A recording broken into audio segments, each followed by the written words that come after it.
Hi everybody, we had a little break then. Okay, how are you all? It's a gorgeous Friday afternoon here in New Zealand, Auckland, and welcome to our afternoon mums chat.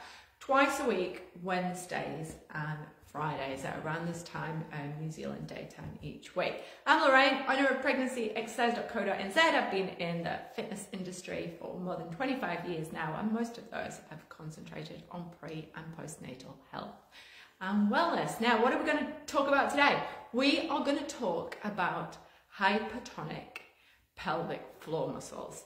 And I have spoke about this in a video before, but again, it's one of those things that women don't know about and not made aware of it, yet it's actually more common than you may think. So again, the more we know about things, the more we can maybe assess ourselves and then kind of go, oh, I may have hypertonic pelvic floor muscles. Now, not relation to any studies or anything like that, going based on my experience, I see groups of new mums every single month. So I'll see 10 to 12 new mums. I've met them first during their pregnancy, around about 28 weeks, follow them through with the antenatal classes, and then I see them postpartum. Now, hypertonic pelvic floor muscles, based on my experience, can affect anywhere between 10 and 30% of new mums. All right, so what are hypertonic pelvic floor muscles? And then we are going to look at what they are, what are the possible causes, what are the symptoms, and how to exercise. All right, so let's think a little bit of an anatomy lesson today. Okay, our pelvic floor muscles, it ain't just one muscle group. And again, can I just say, you know, we're talking about this muscle. We used to not talk about the pelvic floor muscles, avoid discussing pelvic floor muscles, but it's like any other muscle in the body. And that's how we need to talk about it. And that's how we need to relate to how it feels, which can trigger that switch on and think, oh yeah, that's what Lorraine was on about with the hypertonic pelvic floor muscles. Okay, so pelvic floor muscle bowl, let's think of them as a bowl of muscles and lots of muscle fibers, okay, that attach from the front, from your pubic bone, and all the way to the back, round near your anus, okay? So think of them like a bowl of muscles, okay? What their job is to do, help support our internal organs, stop us from peeing ourselves, that's its main role, okay? So they're the two main roles. Help to support the internal organs with the core system and stop ourselves from leaking. It also helps us to push out our babies. All right, so now we want those pelvic floor muscles to function.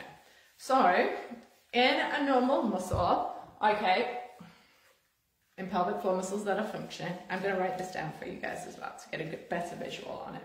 All right. So we need the pelvic floor muscles to be able to contract and relax to support our bodies. All right, now I'll show you this on here. We'll come in a little bit closer. All right, now if we think of those pelvic floor muscles, as I said, as a bowl. Go a bit further back, I'm getting confused. Okay, so here we have kind of a normal length pelvic, let's say normal length pelvic floor muscle. All right, now in pregnancy, the pelvic floor muscles may stretch with the weight of our baby. So it adds sacral element to the cells, so the pelvic floor muscles can lengthen. All right, so when baby's out of there, the pelvic floor muscles may be a little bit saggy, so we need to practice contracting them to get them back up to this better functioning pelvic floor. Now, sometimes we can have pelvic floor muscles that are sitting up here, okay? And this is a pelvic floor muscle that is too tight, so it won't move, and it's going to increase that pelvic function issues. possibly even something similar, everybody's different, to a pelvic floor muscle that is lengthened. So when we're doing our exercises, just let's think of a good old hamstring muscle. All right, hamstring muscles, when they're too long, and often we call them weak, okay, are going to create pain and create issues. A hamstring muscle that is too tight and too short, which has been over contracted, is also going to create issues. Okay, so it's exactly the same with your pelvic floor muscles. If you have a pelvic floor muscle that won't do this and move when we're breathing, okay, it's going to cause issues. So what are some of the symptoms of hypertonic pelvic floor muscles? Some of the ones that I've not got them, I've got the opposite. Okay, so what my clients explain to me, and I work with pelvic health physiotherapists, is often mums can experience a lower pelvic pain ache here. That's quite a common symptom. Also feeling the need to go to the toilet frequently. When you go to the toilet, you can't feel that you can fully empty. You may also leak a little bit, and also another common symptom is painful sex. So they are the main ones. So if you are suffering from any of those, so deep pelvic pain, painful sex, I would say they're the main two based on the experience with my clients. If somebody's saying that to me, I'm sort of starting to think, okay, all right, now I'll start to have a look at your shoulders and how you're holding yourselves. Trigger that it might be hypertonic. Now, if you can get to a pelvic health physiotherapist, absolutely perfect, because they can check you internally and say, yep, okay, that's correct, hypertonic pelvic floor muscles, and here we go. Or you can kind of, if you can't get to a pelvic health specialist, you can kind of diagnose yourself with those symptoms and also possible causes. So based again on, we know stress and tension. Stressed, tense, new mums, through pregnancy, so much stress. All this stress and tension connects with our pelvic floor muscles. As soon as you do this, this happens here, okay? So that's another thing what we can address. So if you know you're really tight through your shoulders, got deep pelvic pain, quite stressful, maybe anxious even, new mum, again, possibly hypertonic pelvic floor muscles. One of the mums as well actually also used to get a lot of pelvic aching when she was baby wearing. Okay, so that's kind of another symptom. That what else may cause it? Any kind of they often say an instrument, an assisted birth can lead to let's say the long and weakened pelvic floor muscles, but also when there's a lot of scar tissue from either a episiotomy, second, third or fourth degree tearing, again, we can pull internally upwards away from those stitches and not realize. So again, relate to your birth, relate to your stress levels. Is this something as an athlete, even pre-pregnancy, that you may have experienced and not realized? Excuse me, bless you. Yeah, so have a look at that. So what can we do about it? All right, so you guys definitely don't need to be thinking about contracting, picking up your pelvic floor muscles postpartum. Okay, you need to be thinking about relaxing them.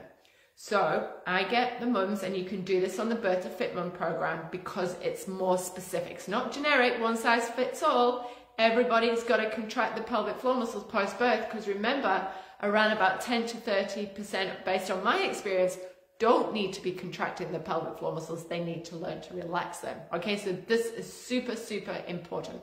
All right, so if you've worked out that you have got hypertonic pelvic floor muscles, what you can start to do, and your symptoms will reduce pretty quickly.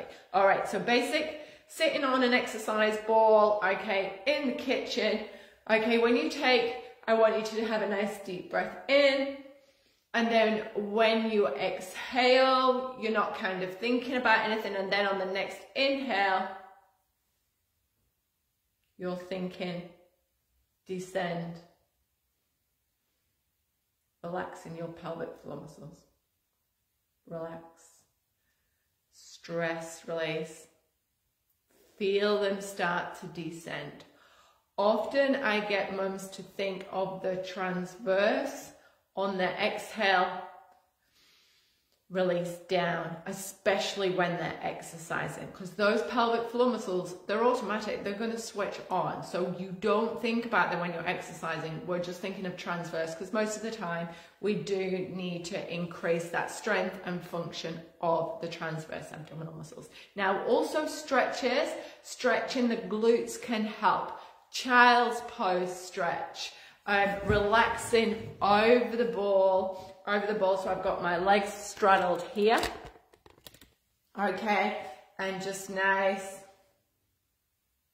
down, don't think of the lift, because it will rise back up, relax, and you'll feel the tension really start to ease off. Note when you start to get stressed at the end of the day, how much tension are you taking up here, which is again pulling up through this. So definitely you can exercise, absolutely.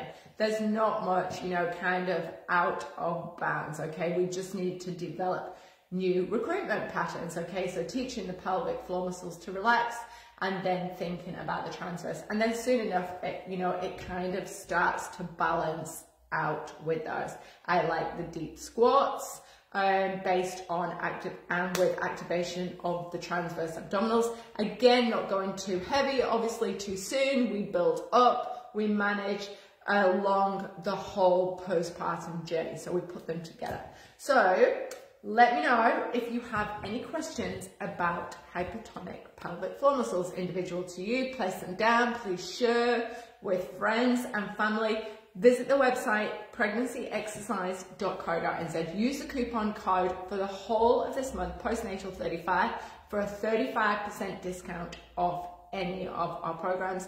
Any help that you need, any specifics, please let me know, and I hope you found this live interesting. All right, everybody, have a fantastic weekend. Don't forget to join me for our Mums Chat next weekend. Hi, Amy. Have all the symptoms, but wonder if this is correct for me. I'm pregnant and just had COVID. Okay, horrible lingering cough, which makes me cough so hard that I wet myself. So not sure. Okay. Coughing, Amy, I've just put this on my YouTube channel. There is actually what you can do for strengthening your pelvic floor muscles after COVID and after coughing. That would be really beneficial for you to have a look at. It's actually even probably on the videos and Facebook. In terms of double prolapse, is that uterus and rectocele, or we bladder and rectocele?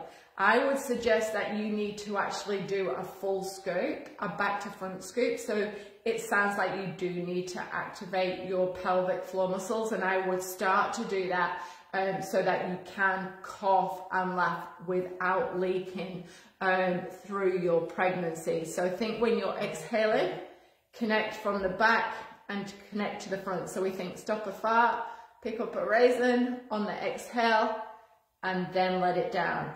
Also with my mums as well, what I get them to do is tell me if they can contract and feel the release. So that would also be an exercise for you, Amy, to do. So see if you can actually feel the muscles contracting up and if you can feel them going down. If you can easily feel them relaxing and connecting on the lift is harder, let's work on those back to front scopes. Thanks for that, Amy, and I hope that answered it a little bit as well. Obviously, as well, the best way to find out for yourself, you've obviously been diagnosed with your prolapse, is to see a pelvic health specialist in your area. All right, everybody, have a good weekend. Any more questions, please let me know. And yeah, I will see you all next week. Have a great weekend, everybody. Bye.